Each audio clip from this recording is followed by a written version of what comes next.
اعوذ باللہ من الشیطان الرجیم بسم اللہ الرحمن الرحیم وَأَمَّا السَّائِلَ فَلَا تَنْهَرْ صدق اللہ العظیم رب اشرح لي صدری ویسر لي امری واحلل عقدۃ من لسانی یفقہوا قولی۔ آپ کے علم ہے کہ آج سے ہم ایک نیا سلسلہ شروع کر رہے ہیں، اس لیے کہ اب تک تو جو میرا معاملہ رہا ہے وہ درس و خطاب اور وہ مونولوگ ہوتا ہے کہ ایک شخص جو ہے وہ گفتگو کر رہا ہے اور دوسرے لوگ سن رہے ہیں، اور اس میں اگر ہم کبھی سوال جواب کی نشست بعد میں رکھتے بھی تھے تو چونکہ میں اپنی جو اصل قوت ہے وہ ایگزہاسٹ کر چکا ہوتا تھا درس میں یا خطاب میں، تو ان سوالات کے جوابات میں تو میری طبیعت اس طرح حاضر ہوتی تھی کہ اطمینان کے ساتھ اور ذرا ٹھہراؤ کے ساتھ اس کا جواب دے سکوں، اور بعض اوقات یہ ہے کہ کچھ چڑچڑاپن بھی طبیعت پر طاری ہو جاتا تھا۔ یہ معاملہ سوال جواب کی نشست میں ہو جانا بالکل ایک فطری سی بات ہے، اس لیے کہ سوالات بعض اوقات خود بھی چبھتے ہوئے ہوتے ہیں۔ وہ سوال بغرض سوال نہیں ہوتا، بلکہ بعض اوقات وہ سوال بغرض تنقید یا بغرض اعتراض یا بغرض استہزاء بھی ہوتا ہے، تو اس کا ایک رد عمل بھی طبیعت پر ہو جاتا ہے۔ بہرحال اس میں کوشش یہ ہوگی کہ آپ کے سوالات آپ کو پورا اطمینان بھی ہو کہ آپ کا سوال صحیح سامنے آ گیا ہے۔ بعض اوقات وہ ہمارے پاس لکھی ہوئی چٹیں آتی تھیں تو کوئی چٹ رہ جاتی تھی تو بعد میں لوگوں کو اعتراض ہوتا تھا کہ ہمارے سوال کا جواب نہیں دیا گیا۔ تو آج سے ہم جو نظام بنا رہے ہیں وہ یہ ہے کہ سائل جو ہے سوال کرنے والے وہ یہاں روسٹرم پر آ کر سوال کریں گے خود۔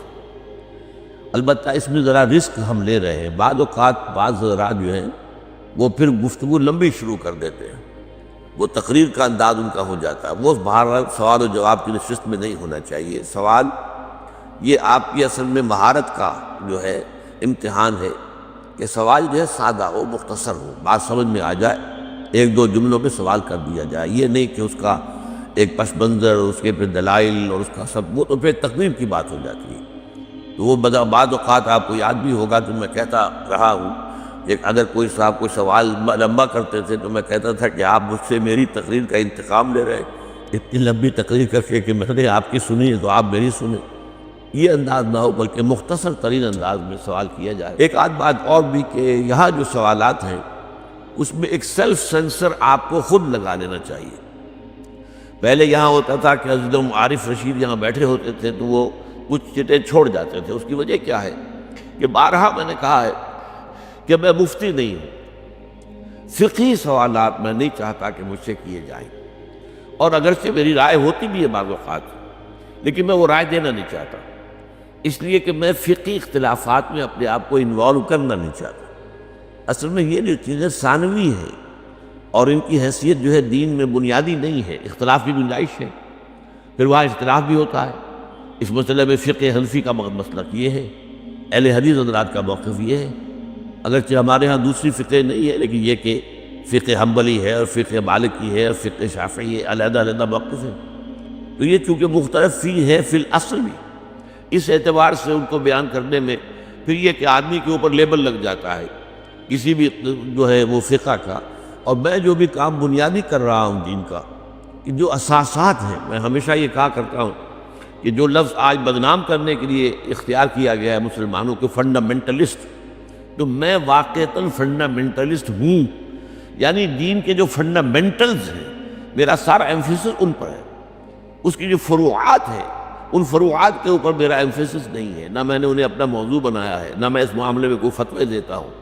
یہاں ہمارے ہاں ظاہر بات ہے کہ یہ علم جو ہے یہ فقہ کا علم تو بہت وسیع ہے، ہمارے ہاں کتنے مدارس ہیں کہ جو اس کے لیے اس کی ترویج کے اندر جو ہے وہ عمل پیرا ہے، اور آپ کو معلوم ہے کہ ہر جو بھی مسجد ذرا سے بھی سائزیبل مسجد ہے، بہت چھوٹی چھوٹی مسجدوں میں تو ہو سکتا ہے کہ صرف جو ہے ناظرہ پڑھنے والے اور حافظ صرف وہی امام بھی ہو، کہ عام طور پر تو ہمارے ہاں جو علماء ہوتے ہیں فارغ التحصیل وہ امام ہوتے ہیں، خطیب تو وہ ہوتے ہی ہیں، بہرحال خطیب تو اس کے بغیر ہوتا نہیں، ان سے آپ کو سوالات کر سکتے ہیں اور ان سے معلوم کر سکتے ہیں، تو فقہی سوالات مجھ سے نہ کیے جائے۔ باقی یہ ہے کہ جو اصل حکمت دین کا فلسفہ، دین چاہتا کیا ہے، ہمارے فرائض کیا ہیں، دین کے غلبے کی جدوجہد فرض بھی ہے یا نہیں ہے، اور اگر اس کی فرضیت ہے تو وہ کس درجے کی ہے، اس میں یہ کہ طریقہ کار کیا ہے، اس میں اگر کوئی ابہام ہے، کوئی اشکال ہے، میری باتوں کے ضمن میں کوئی سوالات آپ کے ذہن میں ہیں، تو ان کو در حقیقت ان کو ڈسکس کرنے کا یہ ہمارا فورم ہوگا انشاءاللہ العزیز۔ اور اب جو بھی حضرت صاحب آئے یہاں تشریف لائے اور اپنا سوال کریں۔ میرا نام سر شاہد ہے اور میں ایک اسٹوڈنٹ ہوں، کمپیوٹر کا بھی اور اکاؤنٹس کا بھی۔ میں حال ہی میں یوں سمجھیے کہ قرآن پاک کی طرف رجوع کیا میں نے اور اس کو سمجھنے کی کوشش کر رہا ہوں، لیکن ایک عجیب سی بات یہ آ رہی ہے کہ اتنا زیادہ میٹر موجود ہے قرآن پاک کو سمجھنے کے لیے بھی کہ اس کے کوئی بنیادی اصول سمجھ میں نہیں آ رہے ہیں کہ انڈرسٹینڈنگ اس کو کیسے کرنی چاہیے، سٹیپ وائز کس طرح اس کو سمجھنا چاہیے، آیا کہ ناظرہ اس کو کرنا چاہیے، احادیث سے اس کو سمجھنا چاہیے یا کیسے؟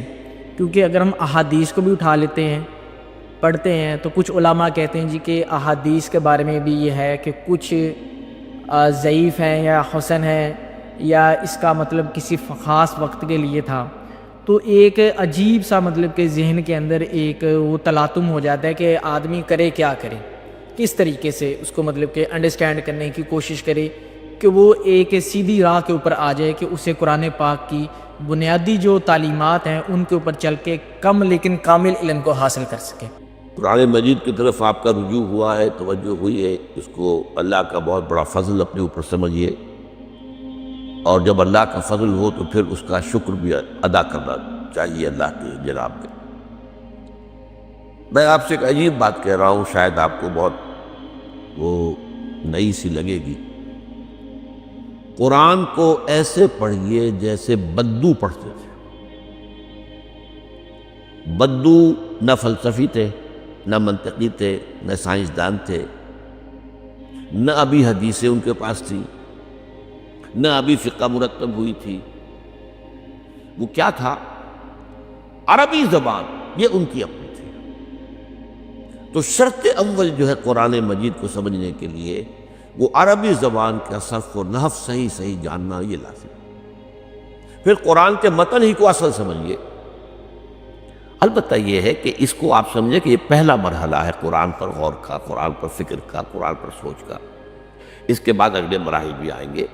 اسی قرآن سے پھر قوانین جو ہے وہ اخذ ہونے ہیں۔ اچھا، اس میں بعض سے واقعات ایسے ہیں کہ جو ایک تاریخی حیثیت رکھتے ہیں، اب ان میں اس واقعے کے ضمن میں تفصیل میں کہیں کوئی اختلاف ہو گیا تو کوئی حل واقع نہیں ہوتا۔ ابھی میں مثال دیا کرتا ہوں کہ میں چند جملے ابھی آپ کے سامنے یہاں ادا کروں اور پھر 10 منٹ کے بعد پوچھا جائے آپ سے تو ہر شخص جو ہے اس کو کہے گا، وہ جواب جو میرا دے گا وہ مختلف ہوگا، اس میں اس کی اپنی بات بھی شامل ہو جائے گی۔ اور میری بات سنتے ہوئے بھی جو اس کا سبجیکٹو مائنڈ ہے وہ اس کے اندر اس وقت حاضر ہوگا، وہ اس سے کوئی نہ کوئی نتیجہ از خود اپنی اس سبجیکٹو مائنڈ کے حوالے سے حاصل کرے گا، وہ بیان کرے گا۔ تو ان چیزوں میں احادیث میں اگر کوئی اختلاف بھی ہو جائے تو اس میں پریشان ہونے کی ضرورت نہیں۔ ابھی ہمارے ہاں یہ جمعے کے اجتماعات میں حدیث جبرائیل جو ام السنہ کہلاتی ہے، جیسے سورہ فاتحہ ام القرآن ہے، ایسے حدیث جبرائیل ام السنہ ہے، سنت کی جڑ اور ماں۔ اب اس کی جو روایات آئی ہیں اس میں مختلف اختلاف ہے، الفاظ کا اختلاف ہے، ایسنس ایک ہے، مفہوم ایک ہے، الفاظ میں بڑا فرق ہے، تفاصیل کا فرق ہے۔ تو اس حوالے سے اس پہ گھبرانے کی ضرورت نہیں ہے۔ پھر یہ کہ فقہی معاملات کے اندر اختلافات ہو گئے، وہ بھی نیچرل ہے۔ آپ کو معلوم ہے کہ ایک ہی مقدمہ ہوتا ہے، 8 جج بیٹھے ہوئے ہیں ایک بینچ پر، 5 کا فیصلہ ایک ہے، 3 کا ایک ہے، ہو گیا۔ اور بھی تقسیم ہو سکتی ہے، قانون وہی۔ اور یہ میں بات کر رہا ہوں سپریم کورٹ کی یا ہائی کورٹ کی، وہاں پہ تو ظاہر بات ہے وہ نئے بیانات نہیں لیے جاتے، وہ جو بھی فائل ہے وہ تو بہت پہلے سے تیار ہو چکی ہے، اس کے اوپر بحث ہوتی ہے، سر اسی سے اخذ کیا جاتا ہے، مطلب ان کا وہی رہتا ہے، اس کے تبدیلی نہیں ہو سکتی، اس موقع پر کوئی نئی گواہی نہیں آتی۔ تو اس اعتبار سے ان چیزوں پہ گھبرانے کی ضرورت نہیں ہے۔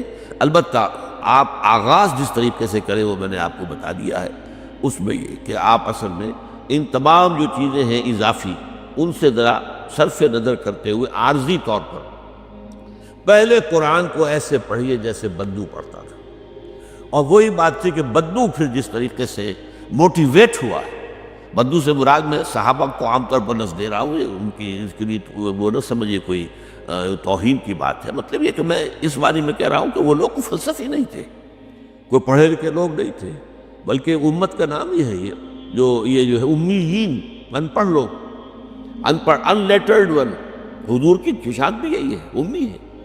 تو انہوں نے قرآن کو جس طور سے سمجھا ہے وہ ہے بہترین طریقہ قرآن کو سمجھنے کا، اور اسی سے پھر وہ صحیح موٹیویشن ہوتی ہے کہ انہوں نے تن من دھن سب لگا دیا اللہ کے دین کے لیے اور اللہ کے دین کو غالب کر دیا. بحثوں میں پڑھ کر اور وہ جو باریکیوں میں پڑھ کر اور بال کی کھال اتار کر اور منطقی طور پر تجزیہ کر کے اور فراہم احادیث کے تقابل کے اس میں پڑھ کر علم کا تو اضافہ ہوگا، لیکن وہ انسپریشن اور موٹیویشن جو ہے وہ اس کے اندر نہیں رہے گی.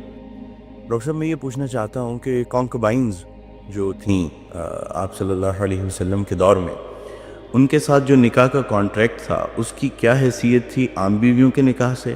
مختلف کیا تھا اس میں؟ اور ان بطور بیوی ان کی حیثیت کیسی تھی اور ان کے ساتھ کس طرح کا معاملہ کیا جاتا تھا، اور بعد میں وراثت مند کا کیسا حصہ تھا؟ نیز یہ کہ کیا آج ان کی کوئی شکل معاشرے میں، کسی بھی معاشرے میں کیا باقی ہے کہ اس کی کوئی اجازت ہے؟ دوسرا ڈاکٹر صاحب یہ کہ اگر اس کو ایلیبریٹ آپ کر دیں تو ساتھ یہ بھی بتا دیجیے گا کہ سورہ نساء کی جو آیات ہیں، آیت نمبر 4 اور 24 جس میں وما ملکت ایمانکم ان کے بارے میں آیا ہے، ان کو زیادہ ایلیبریٹ کرنے کے لیے کون سی تفسیر بہترین ہے جس کو پڑھا جا سکتا ہے، اگر آپ کو اس وقت آپ کی کال کر سکیں؟ جزاک اللہ. پہلے تو اپنی بات میں ایک تصحیح کر لیجئے، باندیوں کے ساتھ یا لونڈیوں کے ساتھ یا کانکوبائنز کے ساتھ کوئی نکاح نہیں ہوتا تھا. منکوحہ وہ بیویاں کہلاتی تھی اور یہ باندیاں کہلاتی تھی. یہ ملکیت ہوتی تھی، بیوی ملکیت نہیں ہوتی. بیوی تو ایک سوشل کانٹریکٹ کے تحت آپ کے ساتھ آتی ہے، زندگی گزارتی ہے. اس کی مرضی کے بغیر اس کا نکاح نہیں ہو سکتا، اس کی اجازت سے نکاح ہوا ہے. اور بیوی جو ہے اس کو یہ حق بھی حاصل ہے کہ وہ کبھی چاہے تو آپ سے سیپریشن جو ہے وہ حاصل کر لے. لیکن یہ جو ملکیت کا تصور ہے اس میں یہ چیزیں نہیں ہیں، نہ اس میں نکاح ہے، نہ اس میں کوئی وراثت کا حصہ ہے، بلکہ وہ تو خود وراثت میں منتقل ہو جائیں گی. اگر کوئی شخص جو ہے اس کے کچھ باندیاں تھیں تو اس کے انتقال کے بعد وہ اس کی ملکیت ان کی جو ہے جیسے اور پراپرٹی جو ہے وہ منتقل ہوگی، اولاد کو ایسے ہو جائے گی. جو پہلی بات تو یہ چاہے اچھی لگے چاہے بری، لیکن آپ اس کو سمجھ لیجئے ایز سچ کے جیسے وہ تھا معاملہ. ہمیں اس کے اندر جو ہے وہ کچھ اس کو پیلیٹیبل بنانے کے لیے اور اس کو جو ہے اس کے اندر کوئی ترمیم نہیں کرنی چاہیے. سٹیٹس جو ہے باندی کا، کانکوبائنز کا، وہ یہ ہے جو میں نے آپ کے سامنے رکھا. اچھا، اصل مسئلہ یہ آتا ہے کہ آیا آج بھی ایسا کوئی معاملہ ہے؟ آج ایسا کوئی معاملہ موجود نہیں ہے. اور یہ لونڈیاں ہوتی تھیں حضور کے زمانے میں صرف وہ جو میدان جنگ میں مال غنیمت کے طور پر آتی تھی.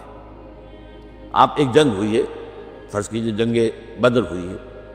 جنگ بدر میں اب جب کہ کفار کو شکست ہو گئی ہے تو آپ کو معلوم ہے ان کے جو اونٹ تھے وہ 900 اونٹ لے کر آئے ہوئے تھے، وہ سارے تو ابھی کھائے نہیں گئے تھے. اب وہ گویا کہ وہاں پر مال غنیمت ہے. ان کے گھوڑے اگر وہ بچے ہوئے تو مال غنیمت ہے.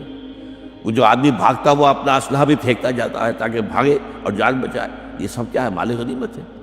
ایسے ہی اگر وہاں کوئی عورتیں بھی آئی ہوں، میرے علم میں نہیں ہے کہ بدر میں آئیں یا نہیں آئیں، احد میں تو آئیں، لیکن بدر کے بارے میں مجھے یقین کے ساتھ معلوم نہیں ہے. لیکن اگر عورتیں بھی آئی ہوں تو وہ باندیاں ہوں گی، وہ تقسیم ہو جائیں گی. یہ جو اصل غلام کا اور باندی کا تصور ہے اسلام میں، یہ POW کا حل ہے، prisoners of war, what to do with them. یا تو اب آپ جو ہے بڑے بڑے جو ہے کنسنٹریشن کیمپس قائم کر دیجئے، ان میں پڑے سڑ رہے ہیں، وہ سب کے سب جو ہے کنسنٹریشن کیمپس کے اندر ہوتے. اب وہاں پر ان کا کیا معاملہ ہے؟ تو ان کے لیے اگر وہ مرد ہیں ان کے لیے ان کی کوئی جنسی تسکین کا کوئی سامان نہیں. اگر عورتیں ہیں ان کی جنسی تسکین پر تقاضے کا کوئی سامان نہیں. ہاں، کھانے پینے کو تو ظاہر بات ہے کچھ نہ کچھ راشن واشن جو ہے وہ تو جو بھی دنیا میں POWs کا معاملہ ہوتا ہے کھانے پینے کو دیا جاتا ہے. اسلام نے یہ کیا ہے کہ بجائے اس کے کہ POWs جو ہے وہ اسلامی بیت المال پر بوجھ بن جائیں، انہیں ایبزارب کرو معاشرے کے اندر، انہیں تقسیم کر دو لوگوں کے اندر، اور ان کی حیثیت غلام کی اور باندھی کی ہوگی.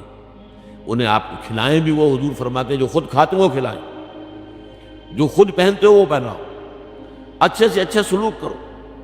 پھر ان کی ایمینسیپیشن کا ایک سلسلہ شروع کر دیا گیا، فلاں اگر تم سے گناہ ہو گیا ہے تو کفارہ یہ ہے کہ غلام آزاد کر دو، قتل خطا ہو گئی ہے، بات تم سے غلطی سے تمہارا ارادہ نہیں تھا، کوئی تمہارے ہاتھ میں مارا گیا ہے، گولی چل گئی تم سے اور کوئی شخص جو ہے وہ مر گیا ہے، اس کے لیے بھی وہ غلام جو ہے آزاد کرو۔ گناہوں کے کفارے میں غلاموں کو آزاد کرنا، پھر غلاموں کو آزاد کرنے کی تلقین، نصیحت، پرسویشن، یہ نیکی کا بہت بڑا کام ہے، غلام کو آزاد کرو۔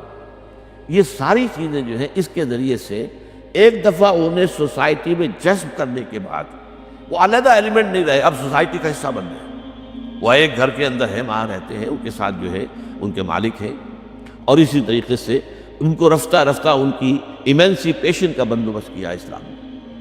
اور اس میں آپ کو معلوم ہونا چاہیے اس درجے ایمینسیپیشن ہوئی ہے کہ ایک وقت ایسا تھا عالم اسلام میں ساری حکومتیں غلاموں کی تھیں۔ مڈل ایسٹ میں ممالک کی حکومت، مملوک کہتے ہیں اس کو کہ جو کسی کی ملکیت ہے، غلام ہے، ممالک بڑے بادشاہ ہوئے۔ ہندوستان میں جو دہلی میں پہلی حکومت قائم ہوئی ہے وہ کون تھے؟ خاندان غلامہ، قطب الدین ایبک اور یہ بلبن، ایسے ایسے شاندار، اور جو ہے اور یہ التتمش، یہ کون تھے؟ غلام تھے۔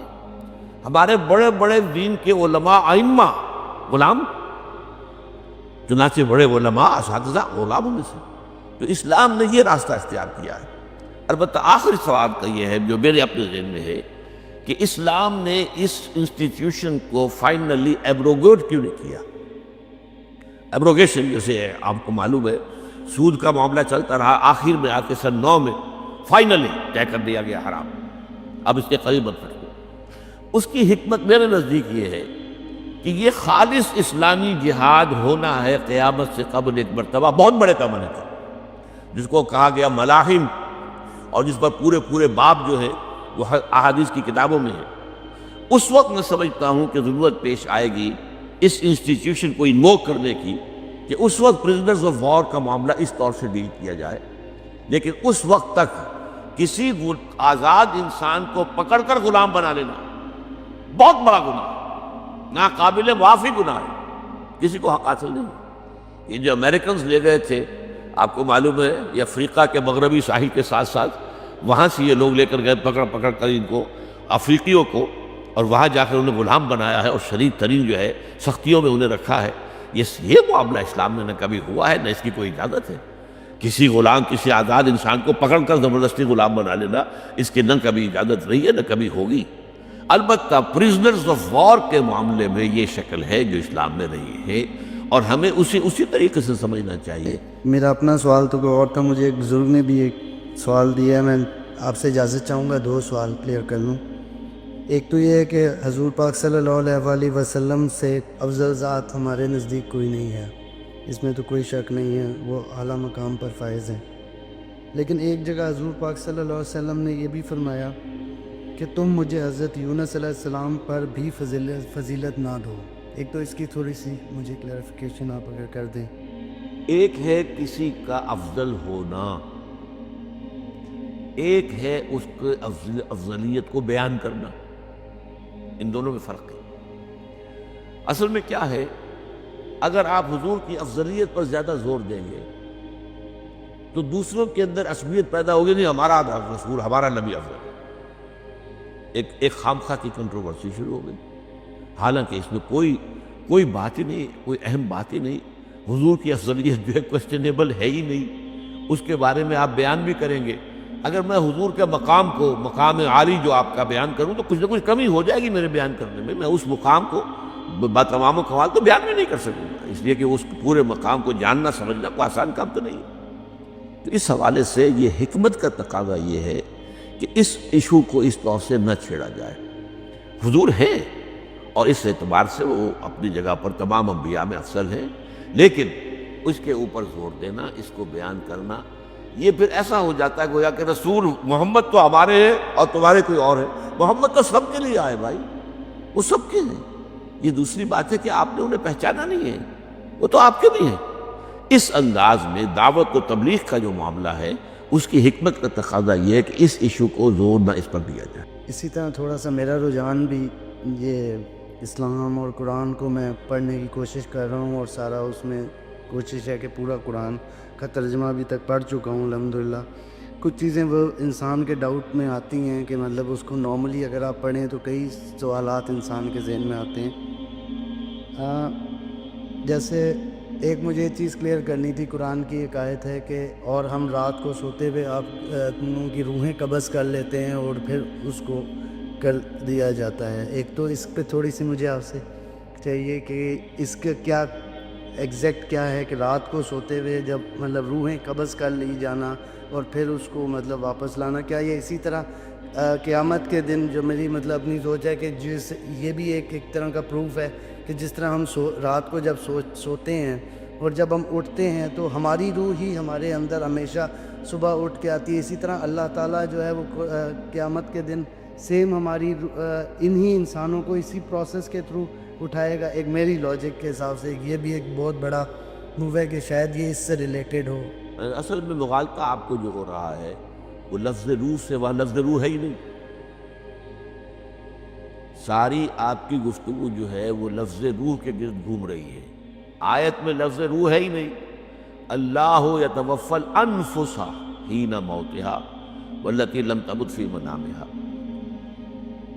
اللہ تعالیٰ قبض کر لیتا ہے نفس کو کسی کی موت کے وقت، اور جن کے موت کا وقت نہیں آیا ان کی نیند کے اندر۔ اچھا، اب یہاں سوال پیدا ہوتا کہ نفس کے معنی کیا ہے؟ نفس بہت معنی میں استعمال ہوتا ہے۔ نفس نفس امارہ بھی ہے، نفس نفس مطمئنہ بھی ہے، نفس نفس لوامہ بھی ہے، نفس صرف سانس کو بھی کہتے ہیں، نفس پوری ذات کو بھی کہتے ہیں۔ یحذرکم اللہ نفسا، اللہ تمہیں اپنے نفس سے ڈراتا ہے۔ اللہ کا کوئی نفس ہے؟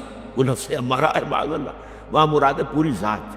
اللہ اپنی ذات سے تمہیں ڈراتا ہے۔ تو قرآن مجید کلام تو ہے اللہ کا، لیکن آیا ہے اس زبان میں جو انسانوں کی زبان ہے۔ انسانوں کی زبانوں کی اپنی اپنی لمیٹیشنز ہوتی ہیں، ان لمیٹیشنز کے اندر اس ابدی کلام کو اللہ نے اتارا ہے، لہذا اس میں بہت غور کرنے کی ضرورت ہوتی ہے۔ لفظ نفس جو ہے قرآن مجید کی ایک بڑی وسیع اصطلاح ہے، تو میں اس کی تعبیر یہ کروں گا کہ یہاں اس سے مراد شعور ہے۔ نیند میں شعور انسان کا اللہ تعالیٰ کے ہاں قبض کر دیا گیا۔ واللہ عالم، اس میں اختلاف کی گنجائش ہے۔